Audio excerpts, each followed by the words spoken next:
अगर एम्प्लॉयमेंट आपका ग्रो करता है, एम्प्लॉयमेंट मिलने से लोगों के इनकम बढ़ जाएंगे।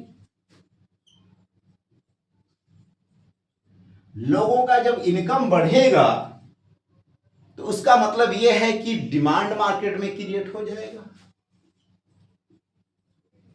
तो एग्रीगेट क्या है? एग्रीगेट मतलब पूरे कंट्री लेवल पे, नेशनल लेवल पे डिमांड बढ़ जाएगा।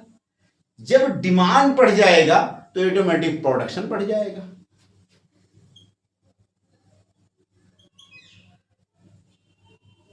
तो जब प्रोडक्शन बढ़ जाएगा, इसी को हम कहेंगे कि हमारा जीडीपी का ग्रोथ रेट हो रहा है।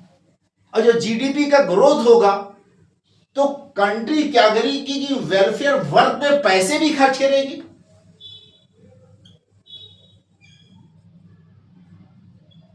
है कि नहीं? फाइनली पूरी साइकिल, ये जो चक्र है, बहुत ही प्रॉपर वे में रनिंग आ जाएगा। तो एमएसएमई का एम्प्लॉयमेंट जनरेशन में बहुत बड़ा रोल है। उसके अलावा एम्प्लॉयमेंट में है तो फिर जीडीपी पे या प्रोडक्शन में भी हो जाएगा, तो इकोनॉमिक ग्रोथ में हो जाएगा, हम कह सकते हैं। एक्सपोर्ट में भी बहुत बड़ा रोल होता है इसका। हमने अभी यूपी के पॉइंट ऑफ व्यू से बताया कि कितना परसेंट है, 45% लमसम यूपी में एक्सपोर्ट इसी सेक्टर से हो रहा है। उसके अलावा इंडस्ट्रियल ग्रोथ में भी इसका बहुत बड़ा रोल है। इंडस्ट्रियल ग्रोथ में इस तरह से रोल है कि ये एंसिलरी या ऑक्सिलरी इंडस्ट्री के तौर पे वर्क करती है। एमएसएमई एंसिलरी इंडस्ट्री के तौर पे वर्क करती हैं।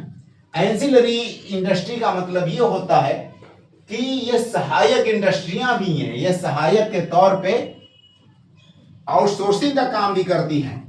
क्या है ये? एंसिलरी।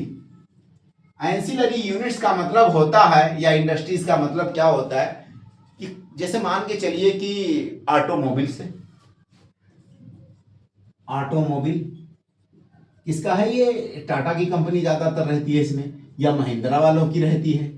महिंद्रा या टाटा ने एक प्लांट लगाया ऑटोमोबाइल्स का, उसके अंतर्गत उसको क्या चाहिए भाई साहब? इंजन चाहिए, ठीक है। उसके अलावा उसको बोनट चाहिए, बोनट। उसके अलावा उसको टायर चाहिए, टायर। फिर आपको जो है विशिल होती है, हैंडल होते हैं, ब्रेक हैं, ठीक है, सॉकर है। कितनी मतलब है, कितनी चीजें चाहिए। तो कोई एमएसएमई ये इंजन का तो ये बड़े बड़े खुद ये अपना खुद ही क्रिएट करते हैं।